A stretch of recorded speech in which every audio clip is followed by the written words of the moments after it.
بسم اللہ الرحمن الرحیم۔ آج کی اس ویڈیو میں ہم بات کریں گے عمران خان صاحب کی توشہ خانہ والے کیس کی ضمانت کے بارے میں اور ایک اور مقدمے میں گرفتاری پر۔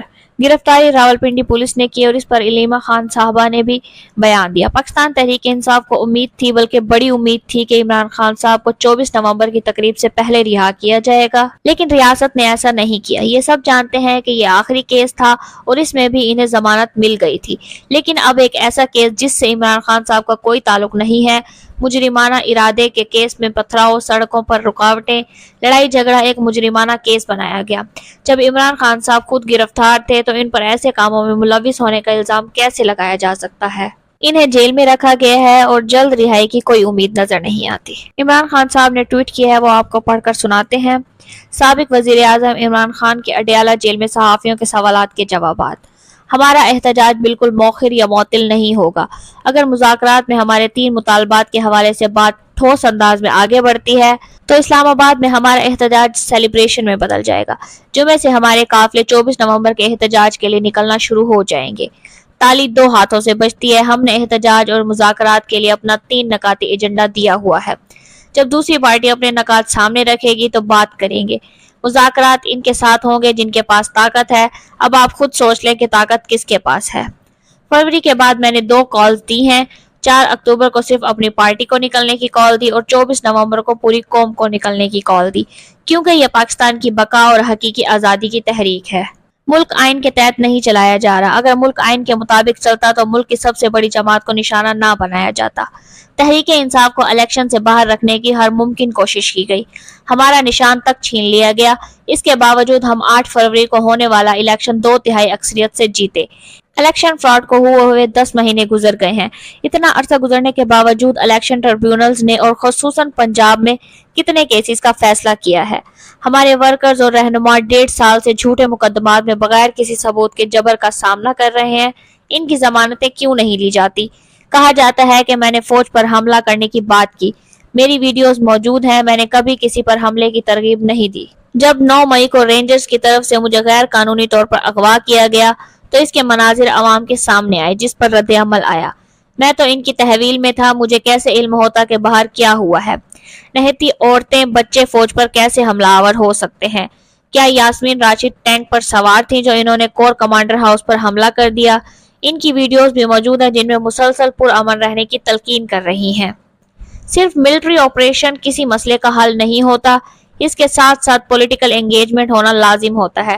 ملک میں صرف تحریک انصاف ہی واحد وفاقی پارٹی ہے جو کہ دہشت گردی کے مسئلے سے سیاسی طور پر نبرد آزما ہونے کی صلاحیت رکھتی ہے۔ ملک کو صرف عوامی مینڈیٹ رکھنے والی سیاسی قوتیں ہی اکٹھا رکھ سکتی ہیں۔ عمران خان صاحب نے دہشت گردی کے بڑھتے مسئلے کے حوالے سے اپنی رائے دی، لیکن ان کی رہائی کی جو امید تھی وہ پاکستان تحریک انصاف کے لیے دم توڑ گئی۔ علی امین گنڈا پور صاحب اور بیرسٹر گوہر جب عمران خان صاحب سے ملے تو انہوں نے یہ پیغام پہنچایا کہ صورتحال کی وضاحت ممکن نہیں، لیکن سچ یہ ہے کہ انہیں بتایا گیا کہ اسٹیبلشمنٹ کا موقف یہ ہے کہ اگر عمران خان صاحب یہ کریں، لیکن عمران خان صاحب نے اپنے موقف سے پیچھے ہٹنے سے انکار کر دیا، جس کا نتیجہ یہ نکلا کہ رات کو ان کی گرفتاری عمل میں آئی۔ بقول سینئر صحافی عمران ریاض خان، آپ خود سوچے روزانہ ہزاروں گرفتاریاں ہوتی ہیں، لیکن چونکہ یہ مریم نواز کی پولیس ہے وہ پورے نظام کو اپنے ذاتی غلام کی طرح استعمال کرتی ہیں، جیسے یہ ان کا گھر ہو۔ اب راولپنڈی کی پولیس ٹویٹ کر رہی ہے اور کہہ رہی ہے کہ بنی گالہ کے مقدمے کی تفتیش ہو رہی ہے۔ بنی گالہ کیس میں تحریک انصاف کے بانی عمران خان کو گرفتار کیا گیا ہے۔ مقدمہ جلاؤ، گھیراؤ، پولیس پر پتھراؤ، سرکاری املاک کو نقصان پہنچانے اور دیگر الزامات کا ہے۔ یہ تمام واقعات اس وقت کے ہیں جب عمران خان صاحب جیل میں تھے، لہٰذا یہ الزامات جھوٹے اور بے بنیاد ہیں۔ اگر یہ مقدمہ ان کے خلاف درج کیا گیا ہے تو یہ ایک فرضی کیس ہے۔ یہاں پر عمران خان صاحب کی بہن نے جو ٹویٹ کیا ہے وہ آپ کو پڑھ کر سناتے ہیں۔ انہوں نے انگریزی میں ٹویٹ کیا، اس کا ترجمہ یہ ہے: عمران خان کو 21 نومبر 2024 کو ضمانت پر رہا ہونا تھا، یعنی اسی دن انہیں رہا ہونا تھا۔ 19 نومبر کو ہم عمران خان صاحب سے ملے اور ان سے پوچھا کہ اگر وہ 23 نومبر سے پہلے رہا ہو گئے تو کیا کریں گے؟ انہوں نے کہا کہ اگر 23 سے پہلے رہا ہو گیا تو 24 نومبر کو میں قانون کی حکمرانی کے تحت جمہوریت کی بحالی اور تمام سیاسی قیدیوں کی رہائی کے لیے احتجاج کروں گا۔ راولپنڈی پولیس کی ٹویٹ پر تبصرہ کرتے ہوئے انہوں نے کہا کہ یہ بے شرمی کی انتہا ہے اور ہمارے ملک میں قانون کی حکمرانی کے لیے ایک بڑا خطرہ ہے۔ عمران خان کو دوبارہ ایسی بنیادوں پر گرفتار کرنا جو کسی مسخرے کو بھی شرمندہ کر دے ایک مثال ہے کہ ملک میں مکمل بد انتظامی ہے۔ عمران خان کی غیر موجودگی میں پاکستان کے عوام 24 نومبر کو احتجاج کریں گے اور اپنے ملک میں انسانوں جیسا سلوک کرنے کا حق مانگیں گے۔ یہ عمران خان صاحب کا بیان ہے۔ رہائی کے تمام امکانات ختم ہو چکے ہیں، لیکن ایک خاص پروپیگنڈا کیا جا رہا ہے اور مخصوص حالات پیدا کرنے کی کوشش کی جا رہی ہے۔ اس وقت ایک نفسیاتی جنگ چل رہی ہے، یعنی عوام کو ذہنی طور پر قابو کرنے کی کوشش کی جا رہی ہے۔ ان کے دماغ کے ساتھ کھیل کھیلا جا رہا ہے۔ پاکستان تحریک انصاف کے نظام سے منسلک افراد یا عام پاکستانی جو اپنے نقطہ نظر سے جڑے ہوئے ہیں، ان پر اثر ڈالنے کے لیے 5 مختلف قسم کے ہتھ کنڈے استعمال کیے جا رہے ہیں۔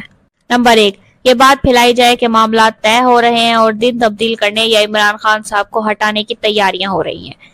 یہ خبر خاص طور پر عمران خان صاحب سے منسلک افراد کو دی جاتی ہے تاکہ وہ کہیں کہ ٹھیک ہے، عمران خان صاحب باہر آئیں گے اور اگر حالات ٹھیک ہیں تو مزید کوششوں کی ضرورت نہیں ہے۔ نمبر 2، یہ پروپیگنڈا کیا جا رہا ہے کہ پاکستان تحریک انصاف میں بہت زیادہ اختلافات پیدا ہو چکے ہیں۔ اس کے تحت عمران خان صاحب کی بیوی اور بہن کے درمیان لڑائی کی باتیں پھیلائی جا رہی ہیں تاکہ پاکستان تحریک انصاف کے لیے ہمدردی کم ہو۔ نمبر 3، موجودہ وقت میں یہ پروپیگنڈا کیا جا رہا ہے کہ لوگ باہر نہیں نکل رہے۔ یہ کہنا بہت آسان ہے کہ لوگ باہر نہیں آ رہے، کوئی نہیں آ رہا۔ آپ سنتے ہوں گے کہ لوگ یہ باتیں کر رہے ہیں کہ 50 لوگ نہیں آ رہے، 10 لوگ نہیں آ رہے۔ اسی طرح کا پروپیگنڈا عوام کے حوصلے توڑنے کے لیے کیا جا رہا ہے۔